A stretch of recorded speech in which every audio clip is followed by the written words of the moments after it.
Good evening friends. Welcome to Rajesh sir's YouTube channel. तर आजपासून आपण रिव्हिजन सिरीज स्टार्ट करणार आहे थर्ड इयर सिव्हिल पॉलिटेक्निक स्टुडंटसाठी. तर त्याच्यामध्ये आपण फर्स्ट युनिट आज बघणार आहेत slope and deflection. Important topic आहे. ठीक आहे, एक्झाम पॉइंट ऑफ व्ह्यू. तर याच्यामध्ये तुम्हाला काही इझिएस्ट क्वेश्चन भेटणार प्रॉब्लेम्सच्या, आणि काही थोडेफार एक कॉम्प्लिकेटेड क्वेश्चन जे की मॅक्युलिस मेथड सगळ्यांना माहित असेल थर्ड इयरच्या स्टुडंटला. मॅक्युलिस मेथड या दोन बीम वरच विचारते. एक आहे कॅन्टिलिव्हर बीम, दुसरा आहे simply supported beam. Loading change होईल but pattern will be same. Pattern of solving question will be same.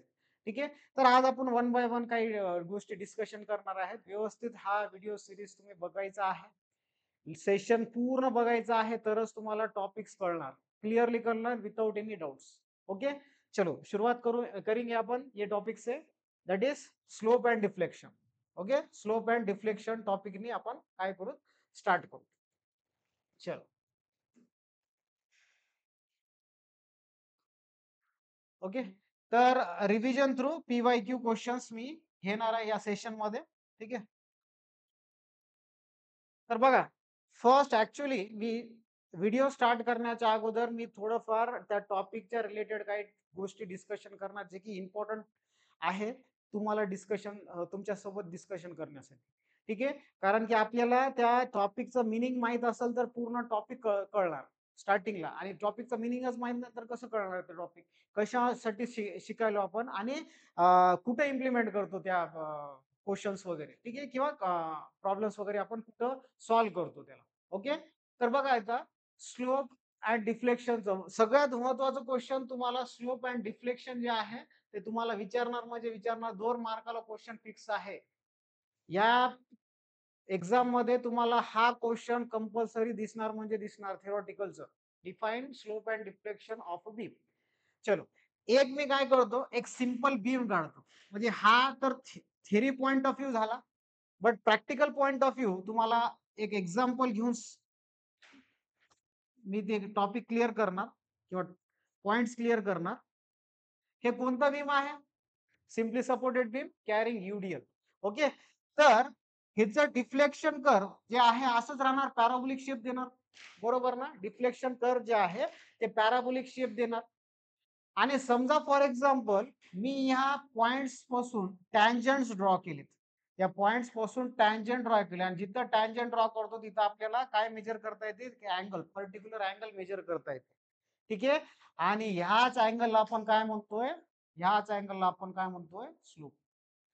म्हणजे degree of rotation of the beam under different loading condition is nothing but slope. Simple definition तुम्हाला सांगितलं. Degree of rotation of the beam under particular loading और different types of loading is nothing but your slope.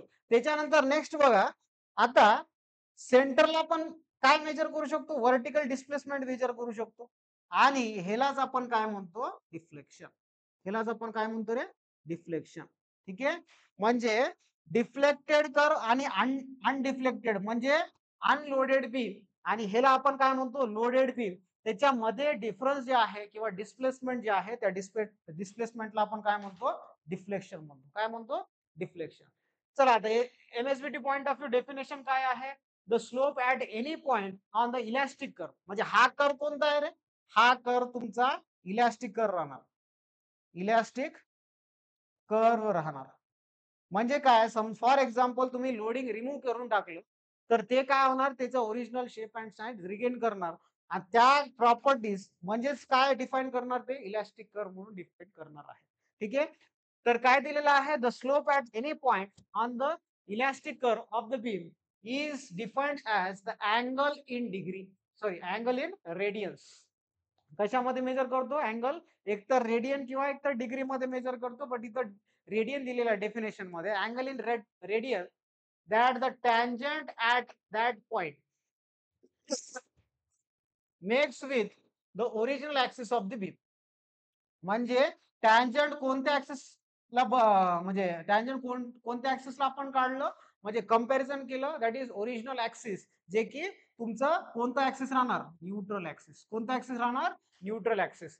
म्हणजे the tangent made by the neutral axis, the angle made by the tangent which is drawn at the neutral axis or drawn with reference to neutral axis is nothing but slope of the particular beam. Okay, तर हे झालं तुमचं definition of slope. अजून एकदा read करून दाखवतो. The slope at any point on the elastic curve of the beam is defined as the angle in radian that a tangent at that point makes with the original axis of the beam is nothing but your slope. ठीक आहे, म्हणजे आपण ह्या elastic कर्वला tangent draw केलं आणि त्याचा tangent कशासोबत major करायचं, कोणत्या ऍक्सिस सोबत, न्यूट्रल ऍक्सिस सोबत, आणि त्या डिग्री ऑफ रोटेशनला आपण काय म्हणतो, स्लोप. लक्षात आलं? एकदम सिंपल, व्हेरी गुड. चलो नेक्स्ट, ह्याचं मेजरमेंट कशामध्ये राहते, रेडियन किंवा डिग्रीज मध्ये पण आपण मेजर करतो आणि सगळ्यांना माहित असतील 1 रेडियन इक्वल्स टू किती राहते, पाय बाय 180. ठीक आहे, पाय बाय किंवा 180 बाय, एक मिनिट हा, 1 radian equals to pi by 180 degrees, pi by 180 degrees, pi by 180 degrees. ठीक आहे, तर रेडियनचं कन्वर्जन हे आहे, 1 radian equals to pi by 180 degrees. Okay, तर हे तुम्हाला कन्वर्जन प्रॉब्लेम्स मध्ये लागणार आहेत. ठीक आहे, प्रॉब्लेम्स मध्ये काय लागणार आहेत, म्हणजे हे कन्वर्जन तुम्हाला यूज करावं लागतं. कधी कधी काय होतं माहितीये का, स्लोप्स तुम्हाला रेडियन मध्ये तरी विचारते किंवा डिग्रीज मध्ये तरी विचारते, तर तुम्हाला कन्वर्जन इम्पॉर्टंट माहित असणं गरजेचं आहे. तर कन्वर्जन घेऊन तुम्ही कशामध्ये पण म्हणजे जे व्हॅल्यू विचारलेलं आहे त्याच्यामध्ये तुम्ही इझिली फाइंड आउट करू शकता. ठीक आहे, चलो आता नेक्स्ट काय, डिफ्लेक्शन. डिफ्लेक्शनचं डेफिनेशन काय, the deflection at any point of the axis of the beam is the distance between, बघा, the distance between its position before and after bending किंवा बिफोर अँड आफ्टर लोडिंग. म्हणजे काय, before loading हे राहणार त्याचं position, position of the beam, and after loading बघा बीमचं position कसं झालं, कर्वेचर, म्हणजे बीम कोणत्या फॉर्म मध्ये आहे, कर्वेचरच्या फॉर्म मध्ये आहे. म्हणजे काय आहे, the deflection at any point on the axis of the beam is the distance between its position before and after loading. ठीक आहे, बिफोर लोडिंग ऍक्सिसचं पोझिशन हे आहे आणि आफ्टर लोडिंग ऍक्सिसचं पोझिशन हे आहे, आणि त्या कर्वेचरला आपण कोणता कर्व म्हणलेला आहे, इलास्टिक कर्व म्हणलं. म्हणजे अजून एक तुम्ही डेफिनेशन सिंपल वेनं सॉल्व म्हणजे सांगू शकता, the display vertical displacement between loaded beam and unloaded beam of under the given load is nothing but what we can say that point, that is parameter deflection. लक्षात आलं, deflection, vertical displacement between loaded and unloaded curvature किंवा unloaded beam is nothing but your deflection. ठीक आहे, तर ह्या parameter easily तुम्हाला कळालेला असेल. ठीक आहे, चलो आता नेक्स्ट, नेक्स्ट टॉपिक, सगळ्यात महत्वाचं बाउंड्री कंडिशन. आता बाउंड्री कंडिशन वरच तुम्हाला काय, त्या मॅक्युलिसच्या प्रॉब्लेम सॉल्व्ह करू शकता तुम्ही. ठीक आहे, बाउंड्री कंडिशन कळाले तर मॅक्युलिस कळणार तुम्हाला. ओके, तर वन बाय वन मी काय करतो, इथं बीम्स घेऊन तुम्हाला सांगा. तर हा मी simply supported beam as it is ठेवला, गेल्या याच्यामध्ये पण सिम्पली सपोर्टेड काढला आणि तिथं कर्वेचर पण पॅराबोलिक शेप दिलेला होता. करेक्ट आहे का, पॅराबोलिक शेप दिलेला होता. ओके, तर बघा इथं मी टँजंट ड्रॉ केला तर मी इथं थीटा काढणार, इथं टँजंट ड्रॉ केलं तर इथं पण मी थीटा काढणार. आणि थीटाला काय म्हणतो, थीटाला आपण म्हणतोय स्लोप. काय म्हणायचं त्याला, स्लोप. आणि डिफ्लेक्शनला कशाने डिनोट करतो, वायने डिनोट, डिफ्लेक्शनला वायने डिनोट करतो. ठीक आहे, वायने डिनोट करतो. लक्षात आलं, एकदम सोपा. चलो आता इथं बघा, समजा मी इथं टँजंट ड्रॉ केलं, सेंटरला टँजंट ड्रॉ केलं, मिड स्पॅनला टँजंट ड्रॉ केलं, तर तिथं मिड स्पॅनला थीटाची किंमत किती राहणार, 0. मिड स्पॅनला थीटाची किंमत किती राहणार, 0, कारण की the angle between parallel lines will be 0 और the angle of the line will be 0. ठीक आहे, तर इथं 0 राहील कुठं, मिड स्पॅनला. But theta will be theta maximum कुठं, ऍट सपोज, कुठं, at support, at support in case of simply supported beam. त्याच्यानंतर नेक्स्ट, आता मिड स्पॅनला जिथं थीटा 0, तिथं डिफ्लेक्शन कसा राहणार आहे? डिफ्लेक्शन कसा राहणार? मॅक्झिमम राहणार. जिथं थिटा 0 तिथं डिफ्लेक्शन कसं राहणार? मॅक्झिमम राहणार. आणि जिथं थिटा मॅक्झिमम असेल डिफ्लेक्शन कसे राहणार? 0 राहणार. ठीक आहे. रेसिप्रोकल आहेत, एकमेकांसोबत रेसिप्रोकल आहे. आणि हे कुठं आहे? ऍट सपोर्ट्सला. हे कुठं आहे? ऍट सपोर्ट्सला. ऍट सपोर्ट्सला. लक्षात आलं?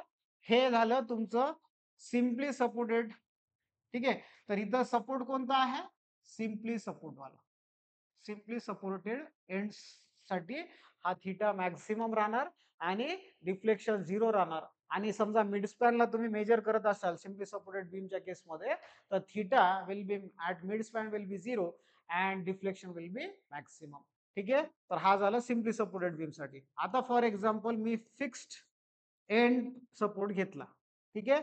तर त्या केसमध्ये थिटा पण काय राहणार? 0 आणि डिफ्लेक्शन पण काय राहणार? 0. दोन्ही व्हॅल्यू 0 राहणार. कोणत्या एंडला? फिक्स्ड एंडला. कोणत्या एंडला? फिक्स्ड एंडला. लक्षात आलं? कोणत्या एंडला? फिक्स्ड एंडला. ओके. आणि त्याच्यानंतर अजून एक केस आहे.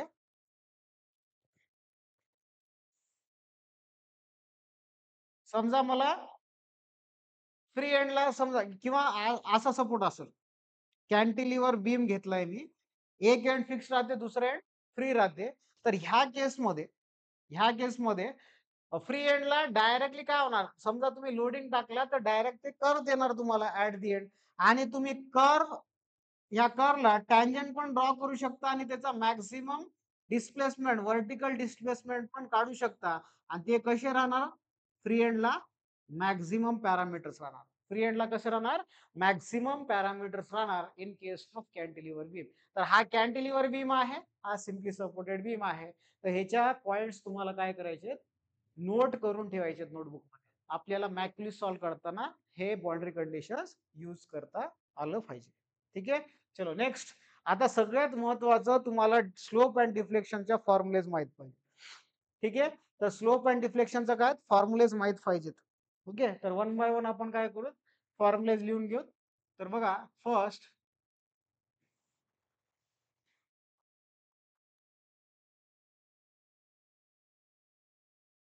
ठीक आहे. फर्स्ट काय राहणार? Cantilever beam carrying point load at free end. त्याला काय म्हणायचं? Cantilever beam carrying point load at free end. तर पॉइंट लोड समजा डब्ल्यू असेल आणि लेंथ असेल एल. ठीक आहे. मग त्याच्यासाठी थिटाची किंमत, ठीक आहे, थिटाची किंमत at end that is theta B ला किती राहते? W L square divided by 3 EI, sorry 2 EI. किती राहते? W L square divided by 2 EI. आणि वाय बी तुम्हाला काढायचं असेल तर W L cube divided by 3 EI. मी इम्पॉर्टंट बीम्स काढायलो जे की रेग्युलरली तुमच्या एक्झाम मध्ये येतात. ठीक आहे. आणि ते कसं फ्रेम होतात? Calculate slope and deflection for the given beam, cantilever beam आणि सिम्पली सपोर्टेड बीम. आता कॅन्टिलिव्हर पॉइंट लोड झाला. आता कॅन्टिलिव्हर कॅरिंग युडीएल थ्रू आउट दिस स्पॅन. मग इथं बी कन्सिडर केला. तर थिटा बी ची किंमत जी आहे ते किती राहणार? W L cube divided bye 6 EI. तर हा तुमचा झाला W kilo newton per metre युडीएल. आणि पूर्ण स्पॅन जे आहे कॅन्टिलिव्हरचं स्पॅन हे तुमचा एल राहणार. ठीक आहे. तर W L cube upon 6 EI value राहणार आहे.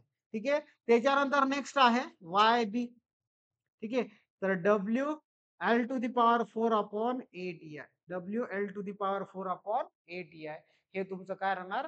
कॅन्टिलिव्हर बीम कॅरिंग युडीएल साठी या दोन फॉर्म्युलेस इम्पॉर्टंट राहणार आहे.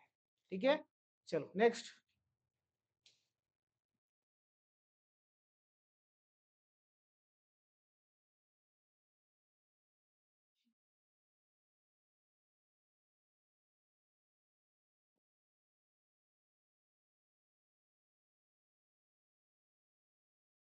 चला नेक्स्ट बीम आहे सिम्पली सपोर्टेड बीम.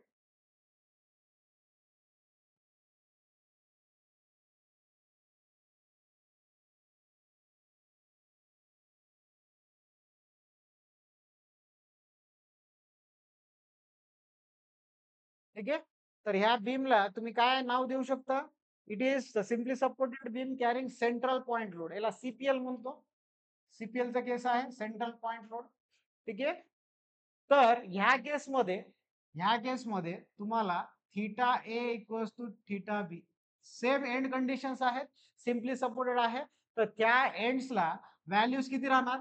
व्हॅल्यूज राहणार आहे W L square divided by 16 EI. काय राहते?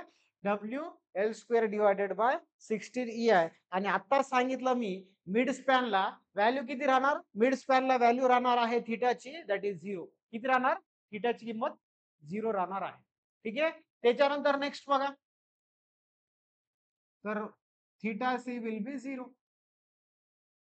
त्याच्यानंतर वाय सी, जिथं की व्हॅल्यू कसा राहणार? डिफ्लेक्शनचा मॅक्सिमम राहणार. आणि इथं थीटा काय राहणार? मॅक्सिमम राहणार at end support.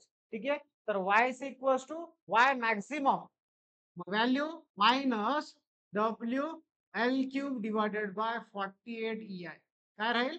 W L cube divided by 48 EI. इथं पण मायनस व्हॅल्यू येईल, इथं पण काय राहणार? मायनस व्हॅल्यू येणार. कारण की तुमचा या बेस लाईन पासून डिफ्लेक्शन कुठं आहे? डाऊन साइड आहे. आणि डाऊन साइडला आपण कशाने देतो? म्हणजे त्या डिफ्लेक्शनला व्हॅल्यूचं साइन काय यूज करतो? निगेटिव्ह. कसं काय? कारण की ते बेस लाईनच्या खाली, याचा अर्थ आहे ते निगेटिव्ह ऍक्सिस कडे जाणार आहे. ठीक आहे.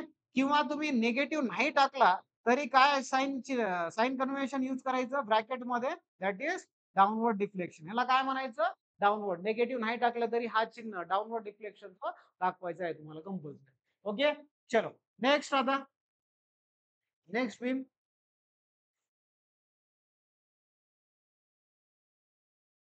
simply supported beam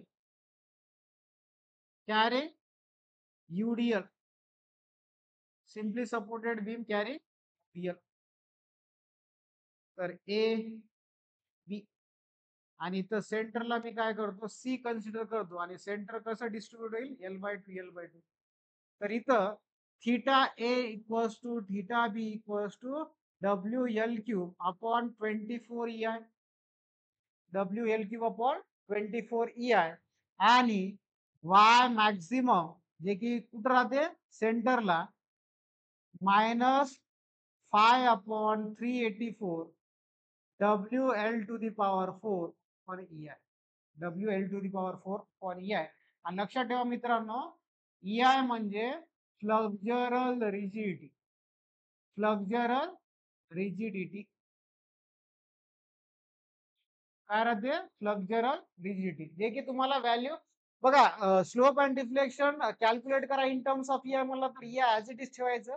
समजा ई आणि आय ची किंमत दिलेला असेल, कधी कधी आय साठी आय डायरेक्टली देणार नाही, तुम्हाला बीमच्या डायमेन्शन देईल आणि त्याच्यानंतर तुमच्या बीमच्या डायमेन्शन यूज करून आय कॅल्क्युलेट करा म्हणतात, किंवा डायरेक्टली व्हॅल्यू आय चे देणार.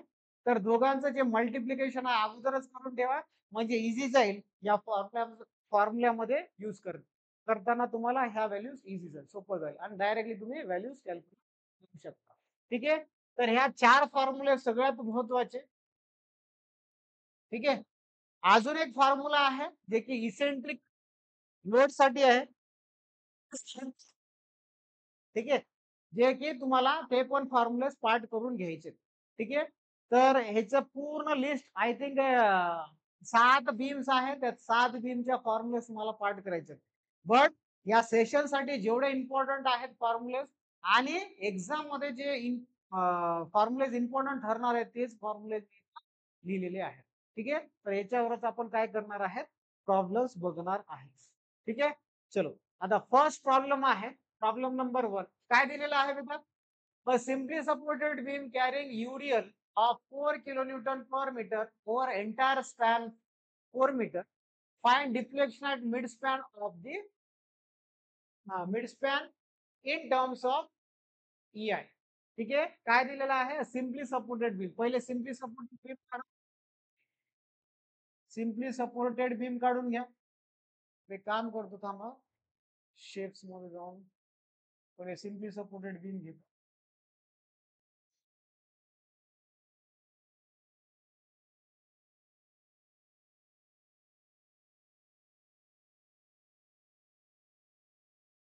तर हा झाला तुमचा simply supported beam carries UDL over entire span. Entire span म्हणजे काय, पूर्ण बीम वर युडीएल राहणार. कितीचा व्हॅल्यू पण दिलेला आहे, that is 4 kilo newton, 4 kilo newton per metre over a span of 4 metre, over a span of 4 metre, A and B. ठीक आहे, over a span of 4 metre. Find deflection at mid span in terms of E. आता mid span तुम्हाला माहिती आहे, आताच मी formula लिहून दिलेला आहे. बघा इथं मिड स्पॅनला, सॉरी हा हेच आहे, मिड स्पॅनला व्हॅल्यू किती राहणार, -5/384 WL to the power 4 upon EI.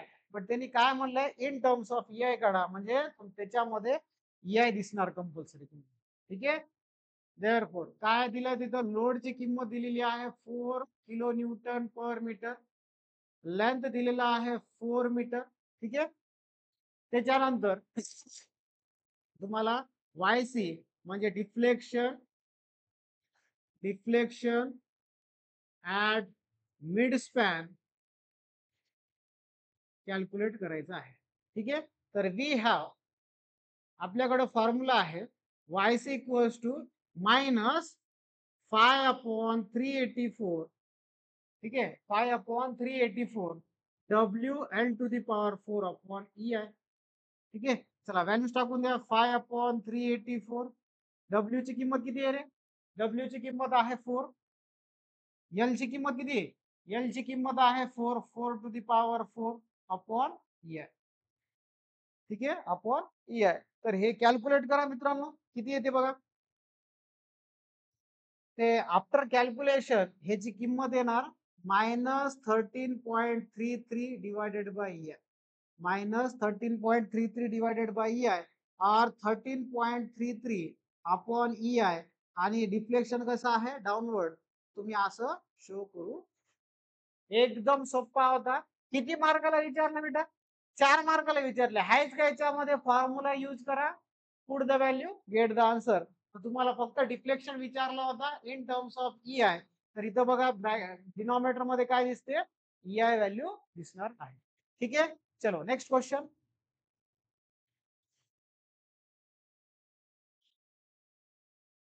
चला, काय दिलेलं आहे, अ कॅन्टिलिव्हर. कॅन्टिलिव्हरचा अर्थ आहे one end fix other end free, one end fix other end free. तर एक मिनिट मी शेप्स घेतो.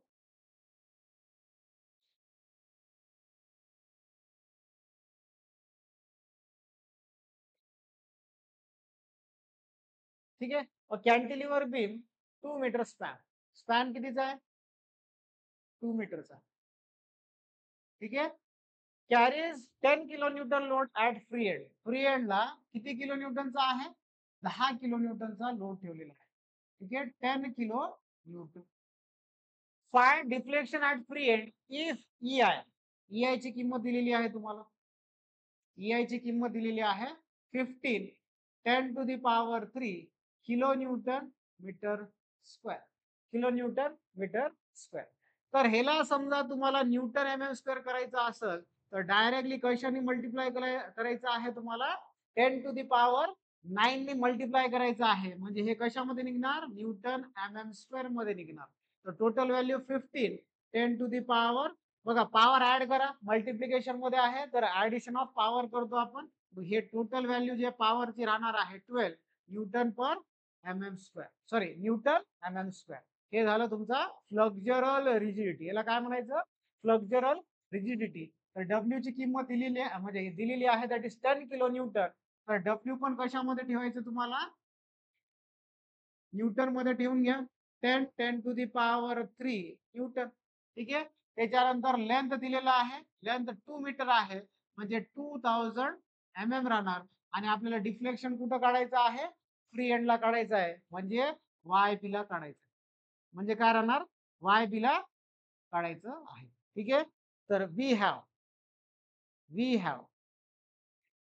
YB म्हणजे डिफ्लेक्शन ऍट फ्री एंड किती घेतो आपण बघा, डिफ्लेक्शन ऍट फ्री एंड बघा काय, -WL³ upon 3EI, -WL³ upon 3EI, -WL³ upon 3EI. ठीक आहे. तर मायनस डब्ल्यू ची किंमत किती आहे? डब्ल्यू ची किंमत आहे 10 10 टू दी पॉवर 3. लेंथ आहे तुमचा 2000 चा क्यूब डिवायडेड बाय 3 इंटू याची किंमत 15 10 to the power 12. 15 10 to the power 12 हे तुमचं व्हॅल्यू राहणार. आता याचं कॅल्क्युलेशन करा किती येते सांगा मला. तर बघा इथं डायरेक्टली तुम्ही कॅल्सीमध्ये टाकलं तरी येऊन जाईल. माझ्याकडे कॅल्सी नाही त्याच्यामुळे मी कॅल्क्युलेशन करणार ते व्हॅल्यूज. 2 चा क्यूब आहे. 2 चा क्यूब किती येते 8 आणि हे पॉवर 3 झिरो म्हणजे ह्याचं क्यूब म्हणजे टोटल व्हॅल्यू जे राहणार आहे 9 राहणार. ठीक आहे. 10 to the power 9 divided by 3 into 15 into 10 to the power 12. ठीक आहे. तर हे व्हॅल्यू येईल तुमचं -80 बाजूला करतो आणि 10 टू दी पॉवर 12 करतो, पॉवर्स ऍड करतो divided by 45 10 to the power 12. आता 10 to the power 12 10 to the power 12 get cancel म्हणजे 80 डिवायडेड बाय 45 केला तर 1.77 जे आहे तुमचं डिफ्लेक्शन येणार आहे. That is deflection at free end -1.77 mm or 1.77 mm downward deflection. ठीक आहे. Downward deflection. तर अशा पद्धतीनं हा वाला क्वेश्चन आपण सॉल्व्ह केलेला आहे. ठीक आहे. अडचणीत डाऊट तर काय नसेल तुम्हाला direct put the value get the answer त्या टाईपच्या क्वेश्चन्स आहेत. ठीक आहे. चलो आता कॅन्टिलिव्हर बीम दिले.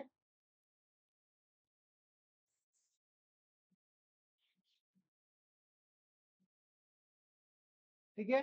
कॅन्टिलिव्हर बीम दिलेला आहे 30 किलो न्यूटन पर मीटरचा युडीएल दिलेला आहे over entire span. Over entire span. ठीक आहे. 30 किलो न्यूटन पर मीटर आणि स्पॅन कितीचा आहे 1.8 मीटरचा आहे. ठीक आहे. 1.8 मीटरचा आहे. ठीक आहे. If deflection at free end is limited to 25 म्हणजे डिफ्लेक्शन ऍट फ्री एंड मी समजा फॉर एक्झाम्पल इथं बी आणि ए कन्सिडर केला तर डिफ्लेक्शन ऍट फ्री एंड किती आहे लिमिटेड टू 25 म्हणजे 25 हे मॅक्झिमम डिफ्लेक्शन राहणार at free end. Determine the elastic modulus of the material. I ची किंमत दिलेली आहे. आय ची किंमत आहे 1.3 10 to the power 8 mm to the power 4. तर तुम्हाला इलास्टिक मॉड्युलस म्हणजे ई ची किंमत कॅल्क्युलेट करायची आहे. ठीक आहे. डब्ल्यू ची किंमत दिलेली आहे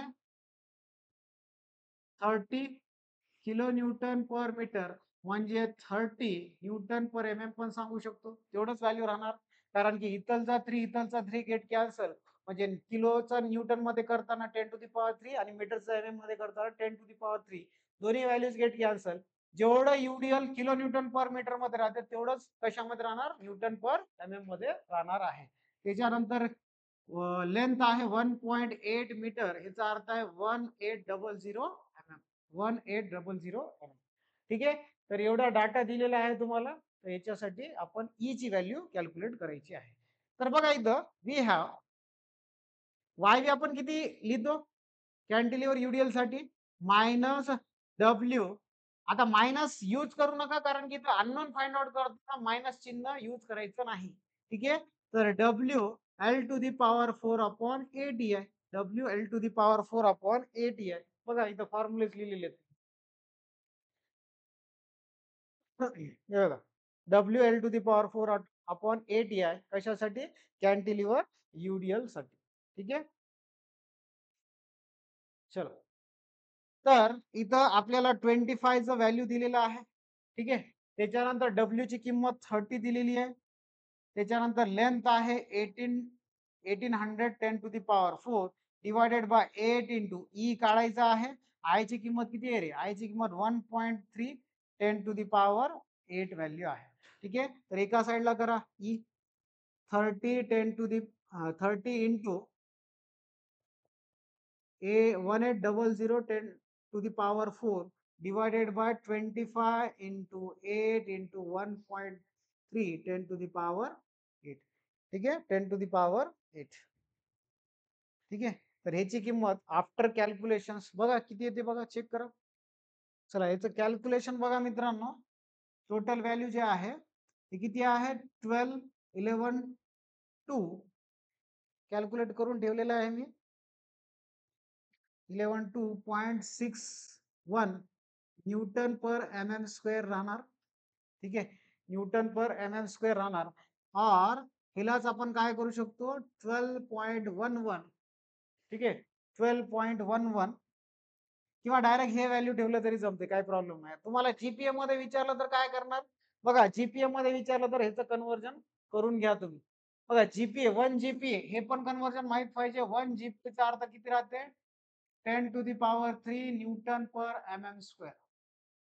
न्यूटन पर एम स्क्वेअर म्हणजे ह्या व्हॅल्यूला तुम्ही 10⁻, आता हे न्यूटन आहे तर न्यूटनचं कन्वर्जन, न्यूटन पर एम चं कन्वर्जन जीपीएम मध्ये करायचं असेल तर तुम्हाला काय करावं लागेल? 1/1000 नी त्याला डिवाइड करावं लागेल. म्हणजे ते व्हॅल्यू कशामध्ये निघणार? जीपीएम मध्ये निघणार. ठीक आहे, जीपीएम मध्ये निघणार आहे. किंवा ह्यालाच आपण काय म्हणतोय? याच व्हॅल्यूला 10⁻, किंवा 1 किलो न्यूटन पर एम स्क्वेअर पण म्हणू शकतो. तर हे कन्वर्जन लक्षात ठेवा. ठीक आहे, कन्वर्जन इम्पॉर्टंट आहेत मित्रांनो. चलो नेक्स्ट.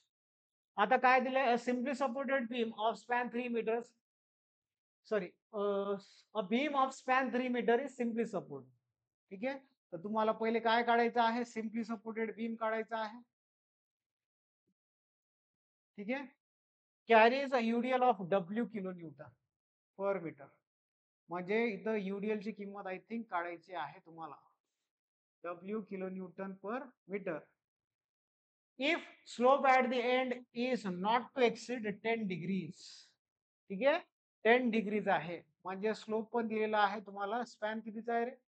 स्पॅन दिलाय का तुम्हाला? हा, स्पॅन दिलेला आहे 3 मीटर ए बी. ठीक आहे, स्लोप ऍट द एंड्स म्हणजे इथं ए ला मेजर करा किंवा बी ला मेजर करा, स्लोप ऍज इट इज काय राहणार? सेम राहणार व्हॅल्यू. आणि 10 डिग्रीज आहेत. आता 10 डिग्रीला रेडियन मध्ये करताना π/180 करून घ्यायचं. म्हणजे हा कशामध्ये निघाला तुमचा? रेडियन मध्ये निघालेला आहे. ठीक आहे, फाइंड द मॅक्झिमम डिफ्लेक्शन. बघा, डिफ्लेक्शनची किंमत तुम्हाला, मॅक्झिमम डिफ्लेक्शन कुठे राहते? सेंटरला, बरोबर ना? वाय मॅक्झिमम तुम्हाला काढायचं आहे. म्हणजे इथं maximum deflection at mid span तुम्हाला काढायचं आहे. ठीक आहे, एवढे व्हॅल्यूज दिलेले आहेत. तर पहिले काय करू? जे गिवन कंडिशन आहे ते यूज करू. तर theta A equals to theta B equals to, formula काय राहणार युडीएल साठी? W L to the power 3 divided by 16 EI. बरोबर, W L to the power 3 upon 16 EI. आता इथं अननोन बघा, दोन व्हॅल्यूज आहेत. एक डब्ल्यू आहे आणि दुसरं EI आहे. EI, EI ला काय म्हणतो आपण? Flexural rigidity. काय म्हणायचं त्याला? Flexural rigidity. तर इथं काय करतो मी? 10 into pi divided by 180 equals to W upon EI common घेतो आणि बाकीच्या व्हॅल्यू जे आहे ते ब्रॅकेट मध्ये टाकतो. आता इथं लेंथ दिलेला आहे 3 मीटर म्हणजे 3000 का रे? 3000 mm. ठीक आहे, तर लेंथ 3000 चा cube divided by 16, divided by 16. ठीक आहे, तर आपल्याला डब्ल्यू अपॉन EI ची किंमत काढायची आहे. तर एका साईडला मी ते ठेवणार लेफ्ट हँड साईडला आणि बाकीचे टर्म राईट हँड साईडला येणार आहे. तर इथं 3000 चा क्यूब इंटू 180. ठीक आहे, तर याची किंमत after calculation 9.30 10 to the power -10 राहणार. कॅल्क्युलेट करा calcium. Okay,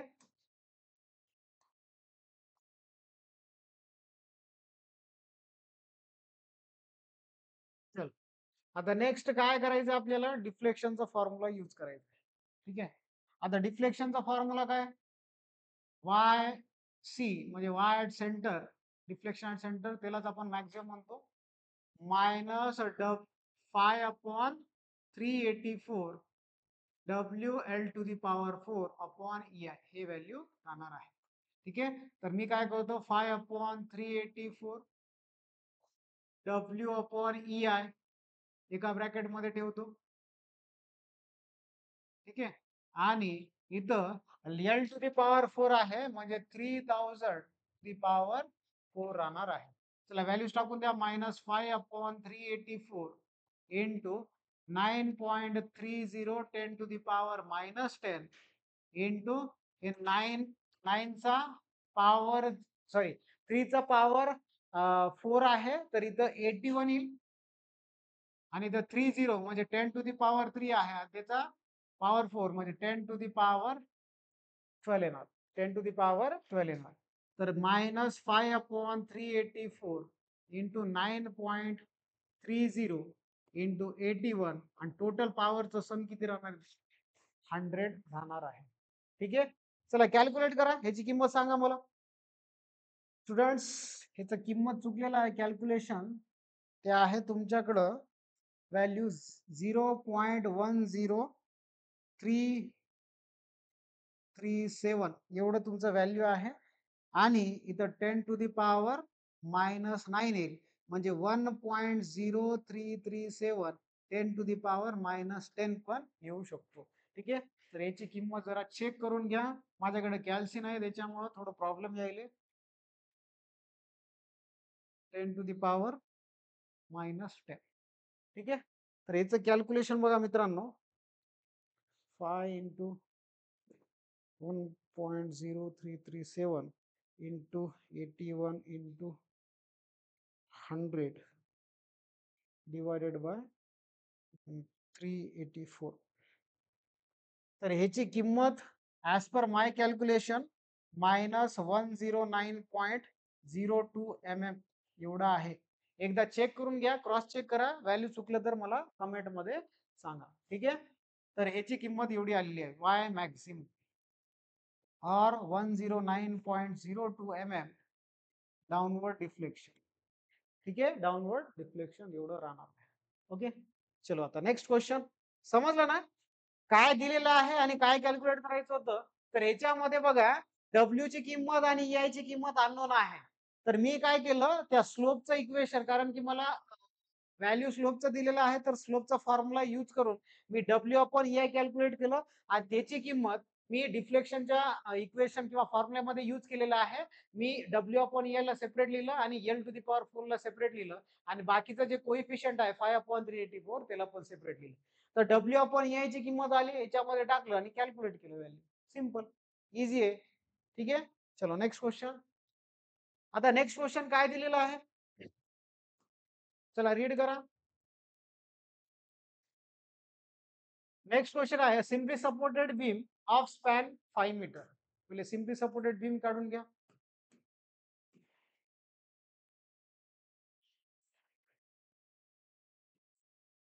simply supported beam of span 5 metre. ठीक आहे. 5 metre carries UDL of 10 kilonewton per metre over entire span. म्हणजे पूर्ण स्पॅनवर कितीचा UDL आहे? इंटेन्सिटी आहे त्याचा 10 किलोन्यूटन पर मीटर. म्हणजे W ची किंमत 10 किलोन्यूटन पर मीटर राहणार आहे.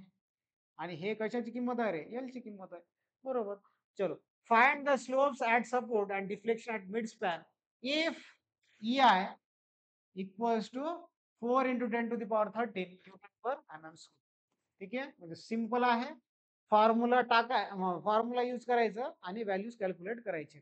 तर इथं W ची किंमत आहे तुमच्याकडे 10 किलो न्यूटन पर मीटर म्हणजे 10 न्यूटन पर MM का? आताच मी सांगितलं जेवढं किलो न्यूटन पर मीटर राहते युटीएलच्या केसमध्ये तेवढंच न्यूटन पर MM राहणार. लेंथ आहे तुमच्याकडं 5 मीटर म्हणजे 5000 MM. त्याच्यानंतर नेक्स्ट आहे व्हॅल्यू कशाची दिलेली आहे तुम्हाला? EI ची किंमत दिलेली आहे. EI ची किंमत आहे 4 into 10 to the power 13 newton MM square. ठीक आहे. आणि त्याच्यानंतर नेक्स्ट आहे स्लोप्स ऍट सपोर्ट म्हणजे तुम्हाला A आणि B आणि डिफ्लेक्शन ऍट सेंटर म्हणजे theta equals to theta B find out करायचं आहे. आणि YC त्यालाच आपण काय म्हणतो? मॅक्झिमम वर्ड पण यूज करू शकतो. आणि आणि या दोन्ही पॅरामीटर्स तुम्हाला कॅल्क्युलेट करायचं आहे. तर theta A equals to theta B equals to formula काय राहणार? W L to the power 4 upon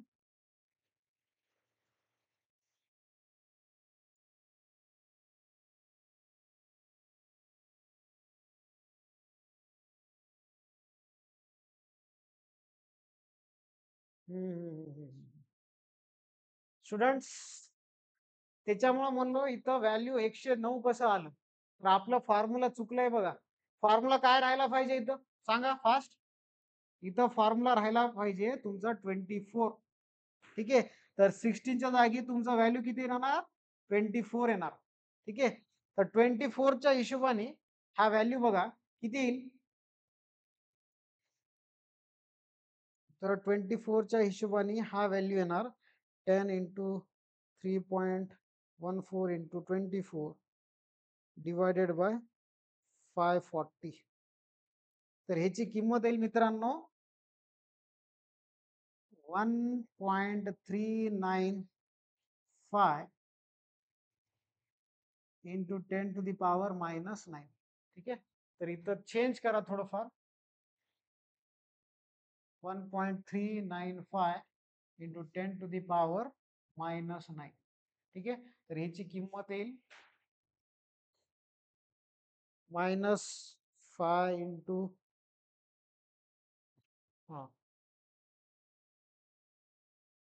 1.395.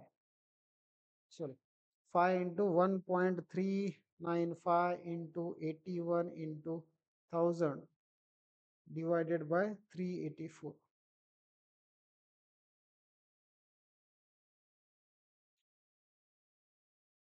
ठीक आहे, तर याची किंमत मित्रांनो, याची किंमत आहे -14.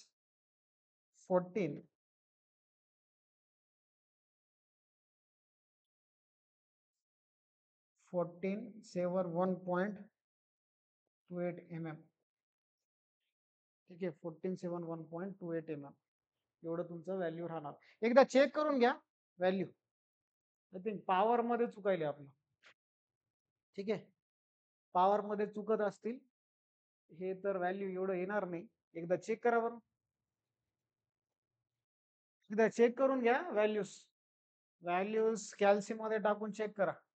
ओके, तर आपलं एकच चुकला होता फॉर्म्युला, दॅट इज युडीएल साठी इथं कोइफिशियंट 16 घेतला होता, बट कोइफिशियंट किती पाहिजे, मी फॉर्म्युला काय यूज म्हणजे लिहून दिलेला आहे तुम्हाला इथं युडीएलच्या केसमध्ये 24. हे लक्षात ठेवा.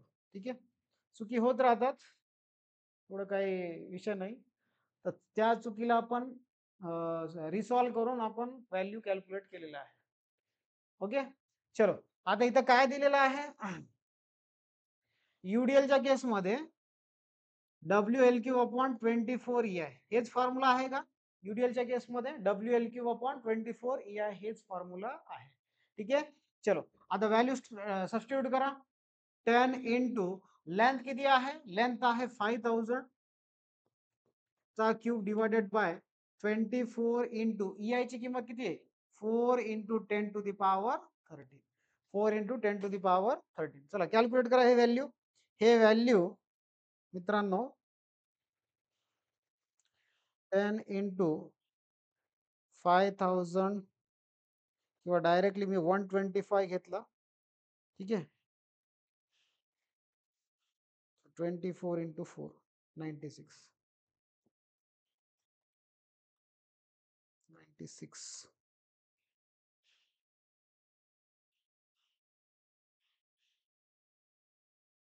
तर इथं 13.02 10⁻9 आणि डिनॉमिनेटर मध्ये राहील 10⁻13.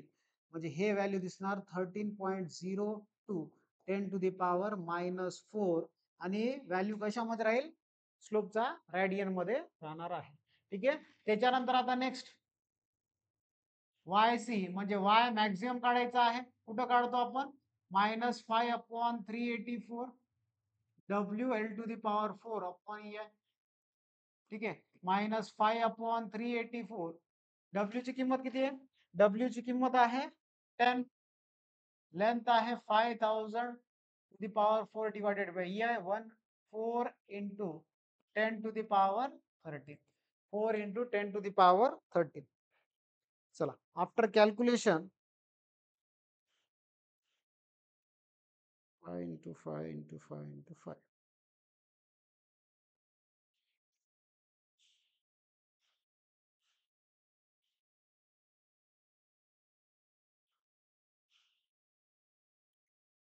तर हे 20.-20.34 10⁻12 डिवायडेड बाय 10⁻13 म्हणजे याचा अर्थ आहे -2.034 एवढं तुमचं काय राहणार डिफ्लेक्शन राहणार आणि 2.034 आपण नेगेटिव्हला कसं लिहितो रे नेगेटिव्हला डाऊनवर्ड डिफ्लेक्शन लिहितो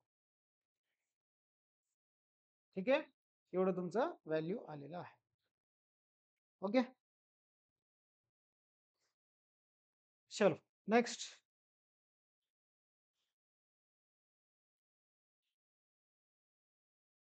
चला आता ह्या प्रॉब्लेम्स तुमच्या मॅक्युलिसच्या आहेत ठीक आहे तर मॅक्युलिसच्या प्रॉब्लेम्स तुम्हाला व्यवस्थित सॉल्व्ह करायचा आहे तर याच्यामध्ये काही स्टेप्स आहेत ते स्टेप्स तुम्ही फॉलो करायचे आहेत ठीक आहे तर काय म्हणलंय first question a simply supported beam of span 5 metre carries a point load of 50 kilo newton at 1 metre diagram already तुम्हाला आय थिंक क्वेश्चन मध्ये दिलेला आहे ठीक आहे फिगर नंबर 3 म्हणलंय तर फिगर नंबर 3 मध्ये ऑलरेडी तुम्हाला दिलेला आहे 50 kilonewton at 1 meter from left hand and UDL of 10 kilonewton over right half span म्हणजे त्या सेंटर पासून तर राईट सपोर्ट पर्यंत तुमचा युडीएल राहणार कितीचा 10 किलोन्यूटन पर मीटरचा ठीक आहे over right half span calculate deflection at mid span म्हणजे सेंटरला काढायचं तुम्हाला सी ला and slope at left support take E equals to 2 into 10 to the power 3 kilonewton per meter square and I equals to 0.5 10 to the power minus 4 and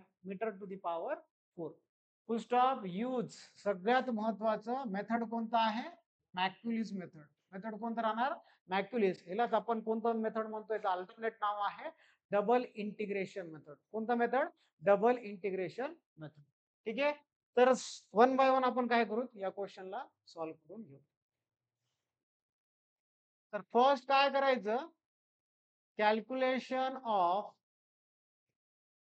support reaction calculation of support reaction first step राहते calculation of support reaction ठीक आहे आता calculation of support reaction मध्ये support कुठं generate होतात तिथं supports आहेत reactions कुठं जनरेट होतात तिथं सपोर्ट्स आहेत तर सपोर्ट कुठं आहे ए आणि बी ला आहे सपोर्ट कुठं आहे ए आणि बी ला आहे ठीक आहे तर first summation of F Y equals to 0 summation of F Y equals to 0 मग काय काय राहणार आणि आपल्याला माहिती आहे अपवर्ड पॉझिटिव्ह घेतो रिएक्शन डाऊनवर्ड नेगेटिव्ह घेतो reaction therefore R A upward आहे तर पॉझिटिव्ह राहणार -50 मायनस युडीएलचा पॉइंट लोड मध्ये कन्वर्ट करताना आपण काय यूज करतो लोड इंटू स्पॅन आता लोड कितीचा युडीएलचा 10 आणि स्पॅन कितीवर स्प्रेड झालाय ते 2.5 मीटरवर ठीक आहे आणि त्याच्यानंतर प्लस आर बी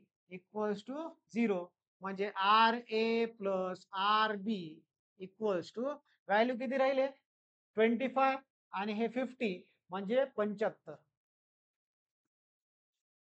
इक्वेशन नंबर 1 त्याच्यानंतर नेक्स्ट आता दोन अननोन आहेत तर अजून एक इक्विलिब्रियम कंडिशन लागल आणि ते equilibrium condition summation of movement आहे summation of F X use करता येणार नाही कारण की इथं हॉरिझॉन्टल रिॲक्शनच नाहीत किंवा हॉरिझॉन्टल लोडिंग नाहीत तर समेशन ऑफ मुवमेंट अबाउट कुठे घ्यायचं ए ला घ्या बी ला घ्या तुमची मर्जी तर मी ऍज युजल ए ला घेतो आपण जनरली ए लाच घेतो आपण जनरली ठीक आहे तर -50 इंटू 1 मायनस कसं काय कारण की पॉइंट लोड कोणत्या डिरेक्शन मध्ये आहे डाऊनवर्ड डिरेक्शन मध्ये आहे तर -50 इंटू पॉइंट लोडचा मुवमेंट घेताना फोर्स इंटू परपेंडिक्युलर डिस्टन्स घेतो फोर्स कितीचा आहे 50चा आहे आणि परपेंडिक्युलर डिस्टन्स किती आहे अबाउट ए ते आहे तुमचा 1 मीटर ओके त्याच्यानंतर आता युडीएल आता युडीएलचं -10 इंटू स्पॅन किती आहे 2.5 इंटू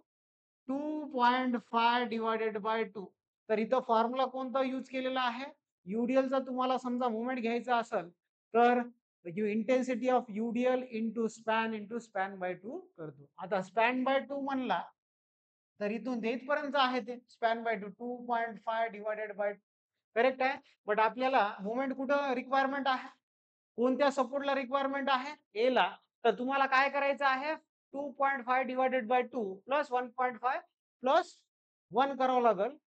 ठीक आहे. तर इथं प्लस 1.5 प्लस 1 करावं लागेल.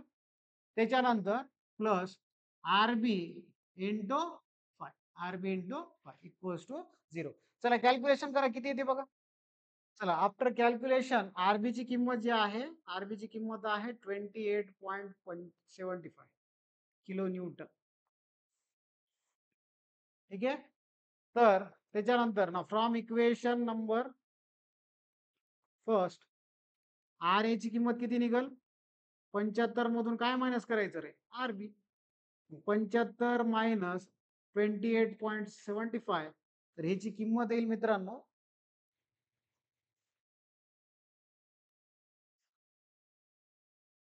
46.25 किलो न्यूटन आर ए. ठीक आहे. किलो न्यूटन आर ए तुमचं व्हॅल्यू राहणार आहे. Okay.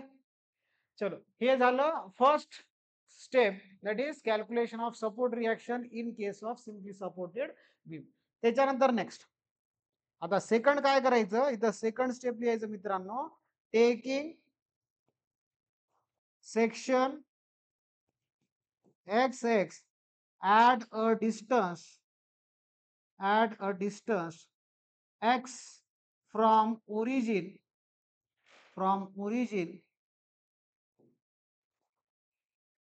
A, from origin A. ठीक है. and writing which equation?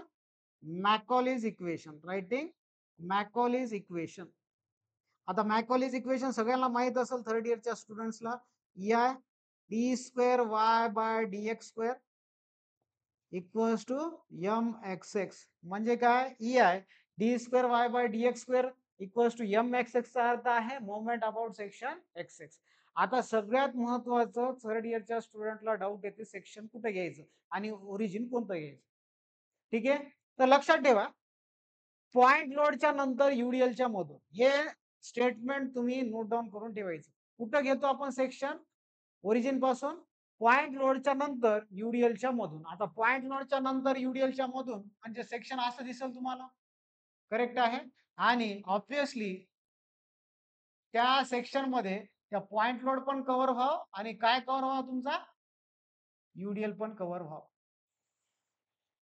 ठीक आहे. युडीएल पण कव्हर व्हावं तुमचं. तर हा झाला तुमचा section X x at a distance x from origin A as a काय कन्सिडर करतो आपण? ओरिजिन कन्सिडर करतो. ओरिजिन चेंज होऊ शकते लक्षात ठेवा. समजा हाच लोडिंग युडीएल इकडून आला तर आणि पॉइंट लोड त्या साईडला गेलं तर राईट हँड साईडला, तर पॉइंट लोडच्या नंतर युडीएलच्या मधून म्हणजे सेक्शन कुठून घ्यावं लागत होतं आपण? ए साइड पासून. बट ओरिजिन कोणतं होत होतं तिथं? Be as a origin consider करत होतो. ठीक आहे. चलो आता next step.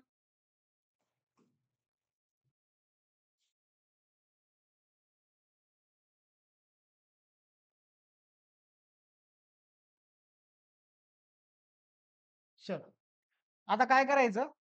EI D square Y by D X square equals to M X X. ठीक आहे. आता बघा ह्या सेक्शन मध्ये म्हणजे एक्सच्या सेक्शन मध्ये जेवढे काही लोडिंग्स आहेत त्या लोडिंगचा पॉइंट घ्यायचा. ठीक आहे. तर फर्स्ट कोणता दिसते मला? R A. तर फर्स्ट कंपार्टमेंट, इथे कंपार्टमेंट राहतात. जेवढे रिएक्शन आहेत तेवढ्यासाठी कंपार्टमेंट. आता इथं 3 रिएक्शन दिसतात. दोन तर एक सपोर्ट आहे, एक एक्सटर्नल पॉइंट लोड आहे आणि दुसरं युडीएल आहे. तर युडीएलचा स्पॅन किती होईल इथं मित्रांनो? सांगा बरं. युडीएलचा स्पॅन होणार इथं, युडीएलचा स्पॅन आहे एक्स मायनस 2.5. किती येते? एक्स मायनस 2.5 राहणार आहे. X minus 2. कसं काय? कारण की टोटल एक्स मधून आपण पाठीमागचं डिस्टन्स म्हणजे 2.5 मायनस केलं तर फ्रंट डिस्टन्स भेटते. तर इथं आर ए ची किंमत किती आहे? आर ए ची किंमत आपण काढलं 46.25 times of x minus minus कसं काय? कारण की लोड कसा ऍक्ट होतो? Downward point load minus 50 into about section X x. त्या 50चं डिस्टन्स किती राहणार? इथून ते इथपर्यंत म्हणजे पाठीमागलचं डिस्टन्स 1 मीटर म्हणजे एक्स मधून किती मायनस करावं लागेल? 1 मीटर मायनस करावं लागेल म्हणजे -1. ठीक आहे. त्याच्यानंतर UDLचं आता load into span span by 2 करतो. ठीक आहे. तर लोड कितीचा आहे रे? लोड आहे 10. स्पॅन कितीचा आहे? आपण काढलं in terms of x 2.5 into x minus 2.5 divided by 2. तर एक स्टेप वाढून घेतो. 46.25 टाइम्स ऑफ x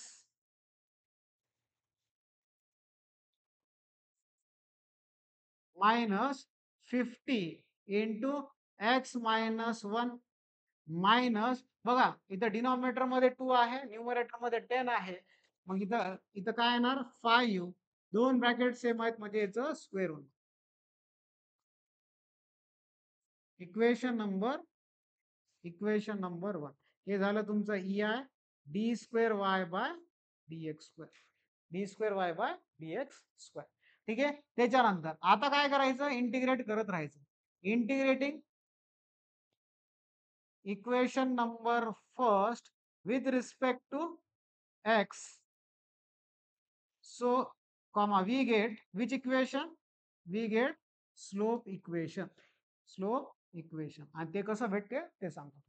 बघा आता EI dy by dx integration केलं तर एक ऑर्डर कमी होत dy बाय dx चं म्हणजे इथं D square Y bye dx square आहे एक ऑर्डर कमी म्हणजे 1 ला लिहितो का लिहित नाहीत आपण तर इथं dy बाय dx आणि लक्षात ठेवा थीटालाच रिप्रेझेंटेशन इक्वेशन मध्ये कसं करतो आपण dy बाय dx च्या फॉर्म मध्ये करतो इक्वल्स टू मग इथं 46.25 इंटू इथं इंटिग्रेशनचा एक बेसिक फॉर्म्युला यूज करायचा x to the power n चा that is x to the power n plus 1 divided by n plus 1 हे वाला फॉर्म्युला तुम्हाला काय करायचं आहे यूज करायचं आहे. ठीक आहे. चलो आता इथं पॉवर काय नाही म्हणलं तर 1 राहते 1 म्हणजे 1 प्लस 1 2 डिवायडेड बाय 2 जे पॉवर आहे त्याच पॉवरने काय करायचं एक्सच्या डिनॉमिनेटर मध्ये घ्यायचं म्हणजे तर x square divided by 2 plus इथं एक इंटिग्रेशन कॉन्स्टंट तुम्हाला माहिती आहे इंटिग्रेशन केलं की इंटिग्रेशन कॉन्स्टंट आपण काय करतो रिप्रेझेंट करतो आणि ते इंटिग्रेशन कॉन्स्टंट किती आहे रे C1 मायनस आता ह्याचं इंटिग्रेशन 50 इंटू एक्स मायनस 1 चा square divided by 2 50 into x minus 1 चा square divided by 2 minus 5 into x minus 2.5 divided 2.5 to the power 3 divided by 3. लक्षात ठेवा या पूर्ण ब्रॅकेटला ऍज एक्स कन्सिडर करा. आता x चा पॉवर 1 आहे म्हणजे 1 प्लस 1 2 होणार डिवायडेड बाय 2 ह्याला पण x कन्सिडर करायचं 2 आहे प्लस 1 डिवायडेड बाय 2 प्लस 1 म्हणजे ते पॉवर 3 येणार आणि डिनॉमिनेटर मध्ये व्हॅल्यू 3 दिसणार आहे. तर एक स्टेप वाढून घ्या. एक स्टेप वाढलं तर इथं बघा 46 पॉईंट हा इथं येईल तुमचं 23.125 ठीक आहे 125 x square plus C1 minus इथं काय येईल व्हॅल्यू 25 एक्स मायनस 1 चा स्क्वेअर त्याच्यानंतर मायनस इथं 1.67 आय थिंक 5 डिवायडेड बाय 3 केलं यस 1.67 एक्स मायनस 2.5 चा क्यूब इक्वेशन नंबर सेकंड आणि या इक्वेशनला काय म्हणायचं स्लोप इक्वेशन म्हणायचं काय म्हणायचं स्लोप इक्वेशन म्हणायचं ठीक आहे dy by EI dy by dx लक्षात आलं. त्याच्यानंतर आता नेक्स्ट इंटिग्रेटिंग इक्वेशन नंबर 2 ठीक आहे integrating equation 2 with respect to x comma we get which equation deflection equation we get which equation deflection equation चलो एक नवीन स्लाइड घेतो बघा आता डिफ्लेक्शन इक्वेशन मध्ये काय काय होणार एक एक ऑर्डर कमी होणार म्हणजे एक ऑर्डर कमी डी बाय dx कॅन्सल होणार म्हणजे फक्त y च्या फॉर्म मध्ये तुम्हाला काय होणार इक्वेशन दिसणार आहे तर EI y इक्वल्स टू तर इथं 23.125 x cube divided by 3 23.125 x cube divided by 3 plus आता इथं C1 आहे, इथं C1 आहे, तर C1 चं समजा इंटिग्रेशन कॉन्स्टंटचं इंटिग्रेशन केलं तर इथं किती येईल CX म्हणजे इथं C1X plus second time integration केलं याच्यामुळे अजून एक कॉन्स्टंट तुम्हाला घ्यावं लागेल दॅट इज C2. मग किती येईल इथं C1X plus C2 compulsory second third equation म्हणजे तुम्ही स्लोपच्या इक्वेशनला इंटिग्रेशन केलं तर तिथं तुम्हाला C1X प्लस C2 कंपल्सरी घ्यावं लागतं. ठीक आहे त्याच्यानंतर मायनस नेक्स्ट नेक्स्ट व्हॅल्यू काय 25x मायनस 1 चा cube divided by 3 25 x minus 1 चा क्यूब डिवायडेड बाय 3 त्याच्यानंतर next 1.67 1.67 x minus 2.5 to the power 4 divided by 4 हे इक्वेशन दिसलं. चला आता ह्याला थोडे अजून एक स्टेप वाढवा म्हणजे याच्या कोएफिशियंट जे डिनॉमिनेटरचे ते काढून टाका 23.125 डिवायडेड बाय 3 केलं तर ह्याचं किंमत येते मित्रांनो 7.708 x cube plus C1X plus C2 त्याच्यानंतर इथं येणार 8.33 एकदा चेक करूया तेच येते का 25 डिवाइड बाय 3 केलं तर 8.33 एक्स मायनस 1 चा क्यूब मायनस इथे येईल 1.67 डिवायडेड बाय 4 केलं तर 0.4175 एक्स मायनस 2.5 चा क्यूब इक्वेशन नंबर थर्ड आणि या इक्वेशनला आपण काय म्हणतो डिफ्लेक्शन इक्वेशन म्हणतो. काय म्हणायचं याला डिफ्लेक्शन इक्वेशन. आता नेक्स्ट स्टेप आहे step number third applying boundary condition. Applying boundary condition याला शॉर्ट मध्ये मी ABC सांगतो. अप्लाइंग बाउंड्री कंडिशन ABC सांगतो. ओके तर बघा आता फर्स्ट कंडिशन काय ऍड ठीक आहे तर मी काय करतो पहिले बीम काढतो ठीक आहे तर इथं बघा डिफ्लेक्शन 0 राहील ऍट एक्स इक्वल्स टू 0 आणि एक्स इक्वल्स टू एल ला पण डिफ्लेक्शन किती राहणार 0च राहणार आहे. ठीक आहे तर बघा आता first condition at x equals to 0 y ची किंमत किती राहील 0 करेक्ट आहे at x equals to 0 y ची किंमत किती राहणार 0. आता सेक्शन कुठे गेलं सेक्शन गेलं सपोर्ट ए वर आणि ए वर फक्त तुम्हाला सपोर्ट रिॲक्शन दिसतो आरेचा मग आरेचा रिॲक्शन म्हणजे एवढंच ब्रॅकेट येणार म्हणजे एवढंच कंपार्टमेंट येणार for condition number 1 boundary condition 1 साठी मग इथं एक्स ची किंमत समजा तुम्ही 0 सबस्टिट्यूशन केलं तर सगळ्या व्हॅल्यू 0 कायची पण किंमत 0 आहे म्हणजे C2 ची किंमत कंपल्सरी या केसमध्ये किती राहणार 0 राहणार आहे. आता next at x equals to at x equals to L आणि एल ची किंमत किती आहे रे टोटल स्पॅन जे आहे ते स्पॅन तुमचा 5 मीटरचा आहे.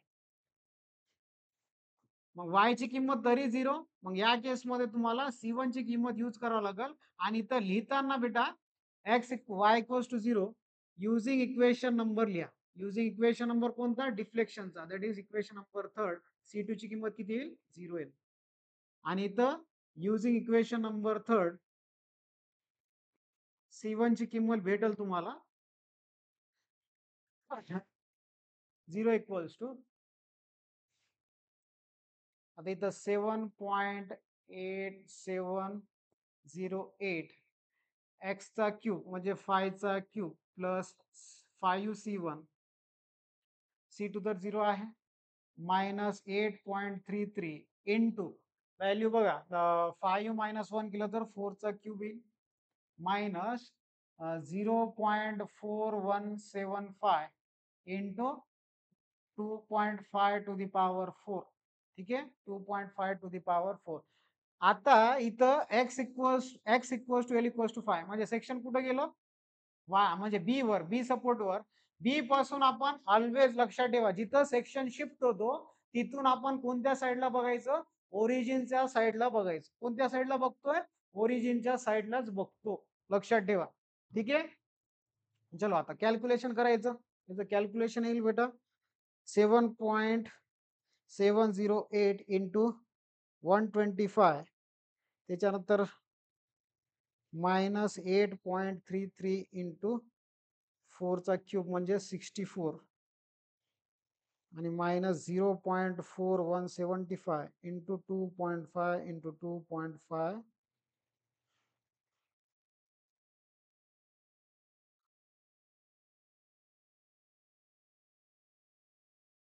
तर इथं C1 ची किंमत आफ्टर कॅल्क्युलेशन आलेला आहे 82.81. किती येते, 82.81. बट हे कशामध्ये येणार, मायनस मध्ये येणार 82.81. चेक करून घ्या. ठीक आहे, 82.81. आता एकदा तुम्ही C1 फाइंड आउट केलं, डायरेक्टली आपला पॅरामीटर्स फाइंड आउट करायचं आहे. तर आता 1 बाय 1 पॅरामीटर फाइंड आउट करू, जे काही तुम्हाला विचारलेलं आहे क्वेश्चनच्या रिलेटेड. बघा काय काय विचारलं, find deflection at mid span म्हणणार. आता मिड स्पॅनचा अर्थ आहे तुमचा सेक्शन शिफ्ट होऊन कुठं होते, येते मिड स्पॅन, आणि ओरिजिन आणि मिड स्पॅन मधला डिस्टन्स किती आहे, 2.5. म्हणजे एक्स ची किंमत इथून शिफ्ट होऊन सेंटरला आलो आणि सेंटर पासून कुठं बघतो, ओरिजिन कडं, म्हणजे एक्स ची किंमत किती होणार इथं, 2.5 मीटर होणार. किती होणार, 2.5 मीटर होणार, लक्षात ठेवा. ठीक आहे, तर बघा आता deflection at mid span, deflection at mid span म्हणजे एक्स इक्वल्स टू किती आहे, एक्स इक्वल्स टू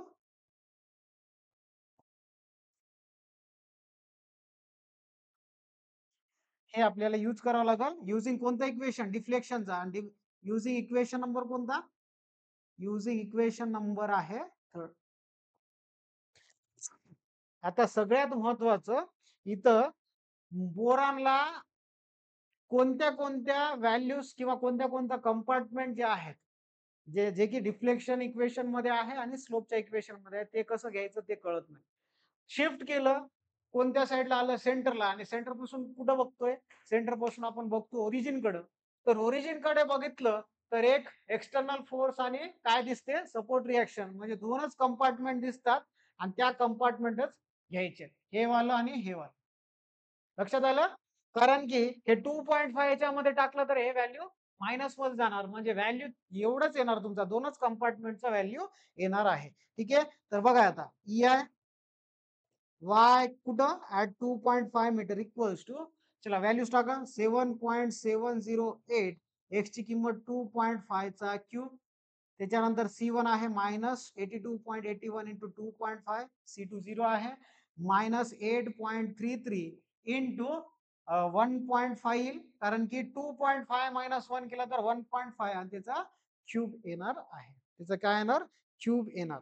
ठीक आहे, तर 7.708 into 2.5, 2.5, 2.5 minus 82.81 into 2.5 minus 8.33 into 1.5 into 1.5 into 1.5.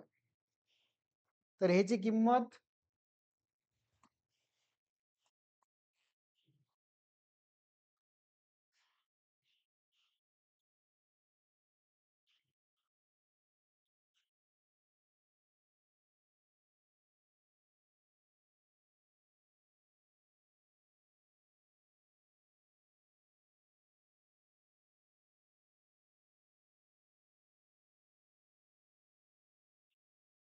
तर याची किंमत आहे मित्रांनो, EI y at 2.5 metre equals to value आहे मायनस 114.70. ठीक आहे, म्हणजे y at 2.5 metre equals to -114.70 divided by EI, एवढं तुमचं व्हॅल्यू राहणार. आता in terms of EI find out करा म्हणलेत का, नाही, ई ची व्हॅल्यू आणि आय ची व्हॅल्यू दिलेली आहे. ठीक आहे, तर ई ची व्हॅल्यू किती आहे? ई ची व्हॅल्यू दिलेली आहे 2 into 10 to the power 5. 2 into 10 to the power 5 आहे का 3 आहे? एकदा चेक करू द्या. नाही 3 आहे. Kilo newton per metre square. आणि आय ची किंमत किती आहे रे? आय ची किंमत आहे 0.5 10 to the power -4.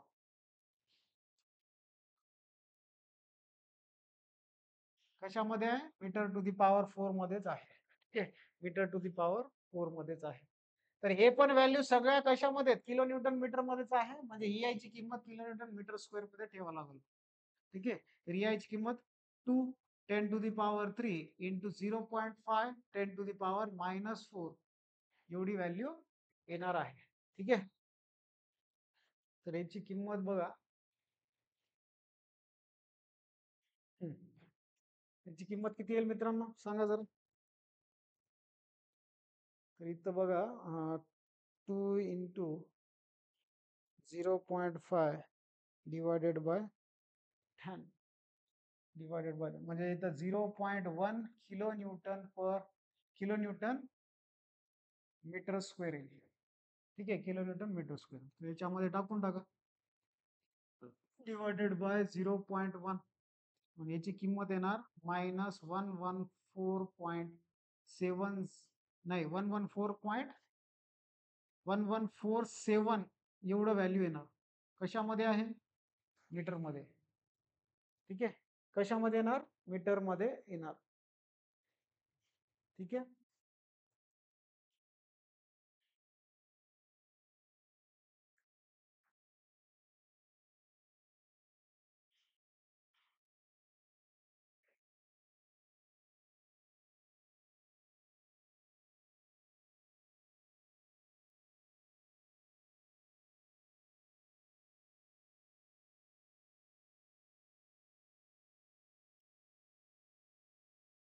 आता ऍज पर ह्या व्हॅल्यूज आपण व्हॅल्यूज कॅल्क्युलेट केलेल्या ना, तर हे व्हॅल्यूज एवढं आलेलं आहे ऍज पर ई आणि आयच्या किंमत.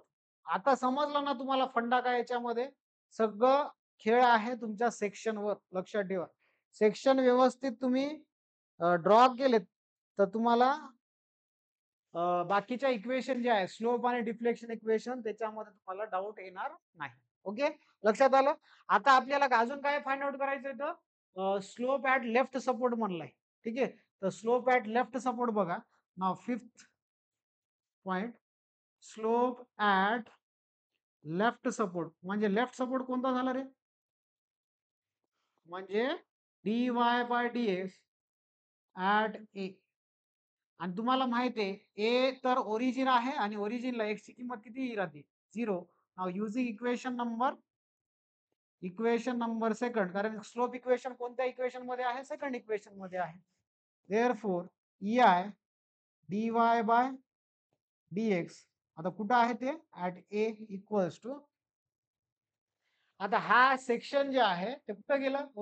ओरिजिन वर फक्त आर ए दिसते आणि ह्याचं कंपार्टमेंट कोणतं आहे? फक्त हेच कंपार्टमेंट आहे आणि एक्स ची किंमत 0 असल्यामुळं फक्त काय दिसणार तुम्हाला?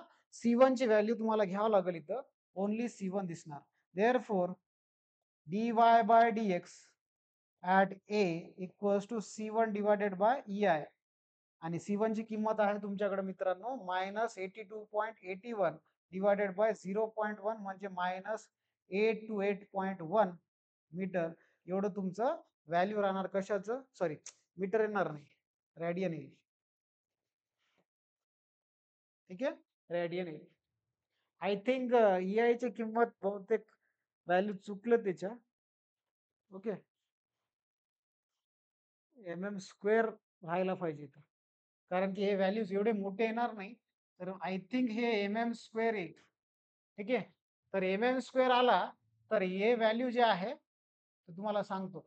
एवढे मीटर मध्ये राहतात का कुठं डिफ्लेक्शन्स वगैरे? एवढं 1 किती आलं? 1147 मीटर आलंय.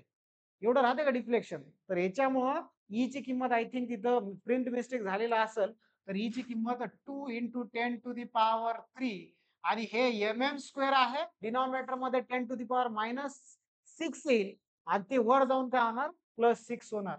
लक्षात आलं का? +6 आणि हे value 0.5 into 10 to the power -4 दिसणार. म्हणजे हे टोटल व्हॅल्यू येईल.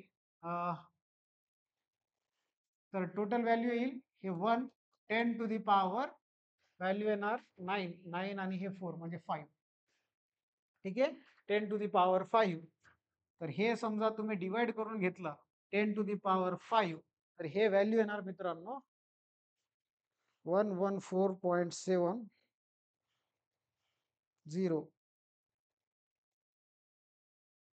तर हे व्हॅल्यू यायला मित्रांनो -0.001147 मीटर मध्ये आहे. तर एम एम मध्ये किती येईल? एम एम मध्ये येणार हे मायनस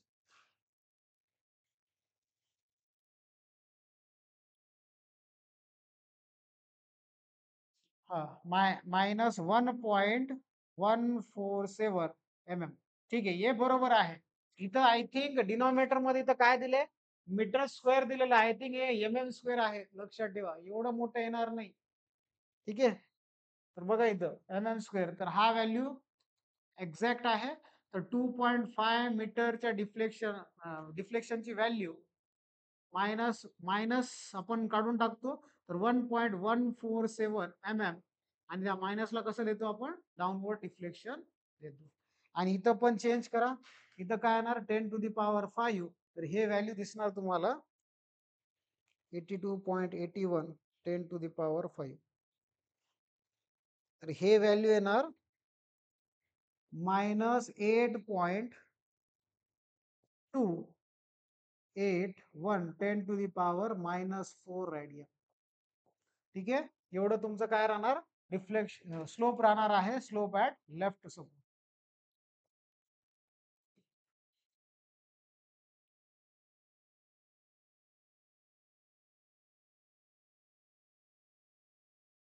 ठीक आहे स्लोप ऍट लेफ्ट सपोर्ट राहणार आहे.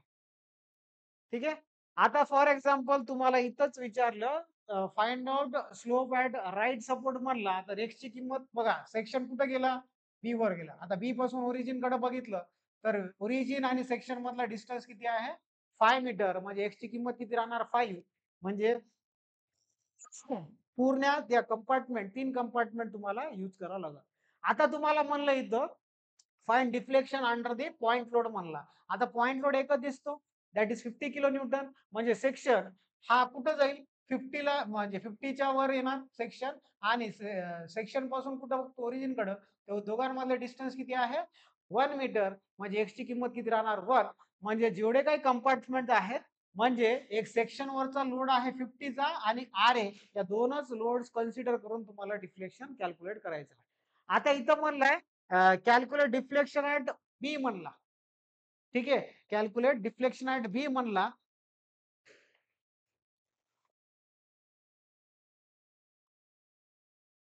ठीक आहे कॅल्क्युलेट डिफ्लेक्शन ऍट बी म्हणला तर तुम्हाला काय करायचं आहे एक्स ची किंमत किती घ्यावं लागेल 5 मीटर आणि 5 मीटर घेऊन तुम्हाला सॉल्व्ह करायचं आहे.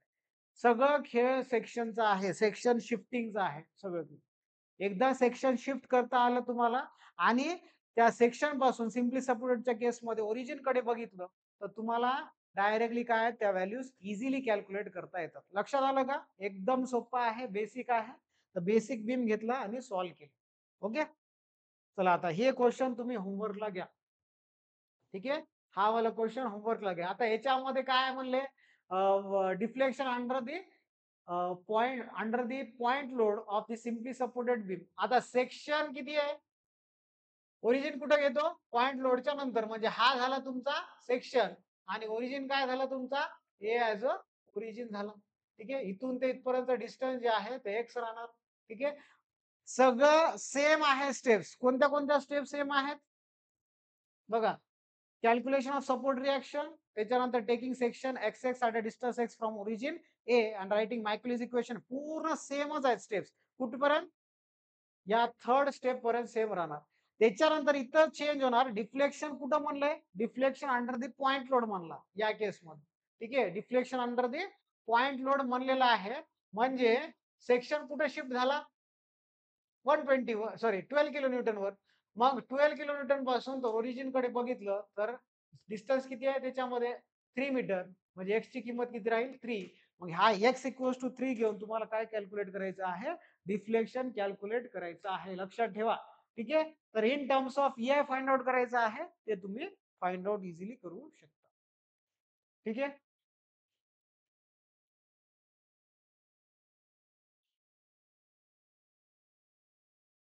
हे पण प्रॉब्लेम सेमच आहे. ठीक आहे फक्त इथं एक्स्ट्रा जे व्हॅल्यू दिलेलं आहे ते आहे point of maximum deflection point of maximum deflection दिलेलं आहे. ठीक आहे तर हे तुम्ही होमवर्कला करा बाकीच्या ज्या 3 क्वेश्चन्स राहिलेत हे कॅन्टिलिव्हरचा आणि सिम्पली सपोर्टेडचा आणि त्याच्यानंतर हा कॅन्टिलिव्हरचा पण एकदा ते कॅन्टिलिव्हर 7वा प्रॉब्लेम सॉल्व्ह केला तर तुम्हाला कोणता 8वा प्रॉब्लेम सॉल्व्ह केला तर तुम्हाला 10वा प्रॉब्लेम जमेल. ठीक आहे तर हा वाला क्वेश्चन आपण उद्याच्या व्हिडिओमध्ये म्हणजे पार्ट 2 मध्ये कव्हर करू कारण की व्हिडिओ लेंदी व्हायला. ठीक आहे त्याच्यामुळे आपण हा व्हिडिओ इथं स्टॉप करून घेऊ. ओके आता नेक्स्ट व्हिडिओ पार्ट नंबर 2 म्हणजे युनिट नंबर 1 चा पार्ट नंबर 2 व्हिडिओ तुम्हाला उद्याच्या सेशन मध्ये भेटणार आहे. ठीक आहे होप सो सगळ्या टॉपिक्स कळालेला असेल बेसिक्स वगैरे सगळं कळालेलं असेल डेफिनेशन सांगितलं बाउंड्री कंडिशन सांगितलं स्टँडर्ड फॉर्म्युला सांगितलं आणि मॅक्युलिसचा एक क्वेश्चन सिम्पली सपोर्टेड बीम वर आपण सॉल्व्ह केलेला आहे. इम्पॉर्टंट क्वेश्चन आहे हे वाला एक्झाम मध्ये गेस क्वेश्चन म्हणून हा वाला क्वेश्चन तुम्ही जरा याच्यावर भर देऊन प्रॅक्टिस करा. सिम्पली सपोर्टेड बीम कॅरिंग युडीएल आणि पॉइंट लो. ठीक आहे जिथं सेक्शन विचारलं जिथं डिफ्लेक्शन जिथं स्लोप विचारलं तिथं काढता यावं तुम्ही आणि सगळं खेळ कशाचं म्हणलो मी सेक्शन शिफ्टिंगचा खेळ शिफ्टिंग ऑफ सेक्शनचा खेळ आहे. ठीक आहे आता ते सेकंड पार्ट घेऊन मी लवकर येणार तोपर्यंत thank you for watching this video. धन्यवाद.